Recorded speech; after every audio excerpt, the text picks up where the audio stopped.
thoughts on the pink tax?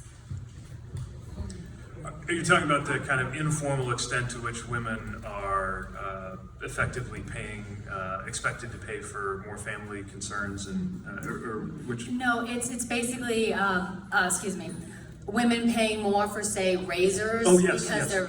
they're in the color pink, Right. versus a man's razor. I could go on and on, but thank you.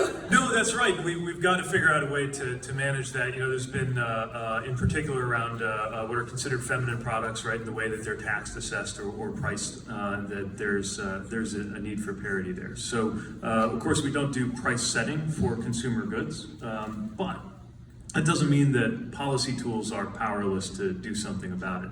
And again, this is where I think transparency could go a long way. So in the same way that you see an expectation that consumer goods are labeled in a certain way, or in the same way that I'm proposing that a private employer be required to at least publish within their organization whether there is equity in pay. I think we ought to press anyone who's selling consumer packaged goods, whether it's when you go to a Target or whether it's online, something like Amazon, to gather that data. And if you have comparable products, or in some cases effectively identical products, and they are priced differently when they're in the so-called women's version, then that should be revealed, a light should be shown on it, and then I think consumers will pretty quickly figure out what's happening and demand change.